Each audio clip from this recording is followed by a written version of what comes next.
Episode 2 की शुरुआत में हम जियोम को देखते हैं। वो सोहा के ऑफिस में जॉब के लिए आती है, लेकिन सोहा शॉक्ड रह जाता है क्योंकि जॉब में बहुत सारे टैलेंट थे, जैसे वो बहुत सी अलग अलग लैंग्वेजेस बोल सकती थी। इसलिए सोहा उसे कहता है कि ये जॉब उसके लिए नहीं है, लेकिन जियोम थोड़ा सा पास आते हुए कहती है कि कोई प्रॉब्लम है क्या। जियोम फिर सोहा से कहती है अगर उसे कोई प्रॉब्लम है तो क्या वो डेट पर चल सकते हैं।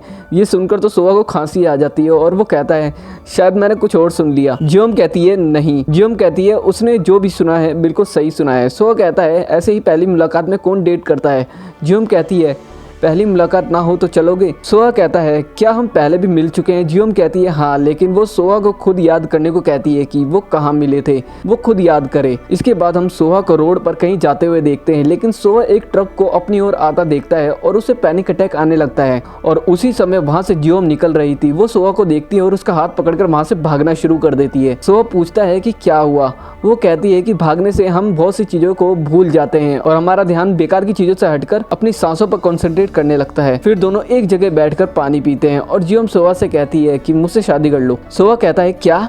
जियोम कहती है कि मुझे लगा इससे तुम्हें कुछ याद आ जाएगा। वो सोहा को इस बारे में और सोचने को कहती है। अगले दिन फिर जियोम सोहा के ऑफिस में आती है और उसे कुछ देने के लिए आई थी वो। और जब सोहा वो चीज देखता है तो वो देखता है कि वो उसके मॉम के होटल की एक पुरानी पेंटिंग थी। ये देखकर सोहा अपनी मॉम के साथ बिताए पुराने दिनों को याद करने लगता है। उसे बहुत अच्छा लगता है, इसलिए वो जियोम को अपनी कंपनी में जॉब दे देता है। जब कुछ एम्प्लॉय विंडो से देखकर जियोम की तारीफ कर रहे थे कि वो बहुत ज्यादा टैलेंटेड है, तो सोहा भी उनके पीछे आकर खड़ा हो जाता है और कहता है कि हाँ वो बहुत सी भाषाएं भी बोल सकती है। एक एम्प्लॉय कहता है तो उसे तो देश से बाहर जाकर काम करना चाहिए। तभी वो पीछे मुड़कर देखते हैं तो वहाँ पर सोहा खड़ा होता है। तो वो अपने एम्प्लॉय से जियोम के ऊपर एक रिपोर्ट लिखने को कहता है। जब सोहा सबको काम दे रहा होता है तो वो जियोम को कोई भी काम नहीं देता। सोहा कहता है कि उसे समझ ही नहीं आता वो उसे क्या काम दे, इसलिए सोहा उसे सबको समझाने का काम दे देता है ताकि सब अपना काम अच्छे से कर सके। बाहर आते ही जियोम अपनी बहन को देखती है जो कि अब काफी बड़ी हो गई थी। वो भी सोहा की कंपनी में काम करना चाहते थे, लेकिन सोहा उसे काम पर रखता ही नहीं था। आज वो दूसरे नाम से ज्वाइन होने के लिए आई थी और वो जियोम को उसकी मदद करने को कहती है और जियोम उसकी मदद कर भी देती क्योंकि वो उसकी बहन थी। इसके बाद जब वो अपनी बहन सियोन की फाइल रख रही थी तभी वहाँ सोहा का सेक्रेटरी आ जाता है और जियोम के कान में कहता है कि उसे उसके इरादे बिल्कुल भी ठीक नहीं लग रहे। जियोम भी उसके कान में कहती है वो बिल्कुल सही सोच रहा है, लेकिन उसके इरादे सोहा के लिए बिल्कुल भी बुरे नहीं है। इन दोनों को सोहा दूर बैठकर देख रहा था, आखिर ये दोनों एक दूसरे के कान में क्या कह रहे हैं। रात को सोहा जब घर पर अकेला था तो वो जियोम की बातें याद कर रहा था। तभी उसे एक लड़की के बारे में याद आता है जो उसे हाई स्कूल के वक्त मिली थी और ये जियोम ही थी। जियोम ने उसके हाथ पर चोट लगने पर एक रुमाल भी बांधा था जो अब भी सोहा के पास था। सोहा रात को कॉल करके जियोम को बुलाता है और जियोम बहुत तेजी से कार चलाती हुई उसके पास आ जाती है। सोहा उससे मिलने पर उसका रुमाल भी उसे वापस करता है। और अगले दिन जब जियोम अपने पिछले जन्म की बेटी के साथ थी, पिछले से पिछले जन्म की बेटी के साथ थी, तभी उसे सोहा का कॉल आता है और सोहा चाहता था कि वो कॉल ना उठाए, लेकिन जियोम बहुत खुश होती है कि उसका फोन आया और वो फटाफट से उठाकर उसे स्पीकर पर डाल देती है। इसके बाद हम जियोम को सोहा के साथ देखते हैं जो किसी जगह पर आया था। दरअसल यहाँ चोवन की ग्रेव थी और सोहा जियोम को दूर ही रुकने को कहता है और खुद चोवन की ग्रेव पर जाकर बहुत ज्यादा रोता है।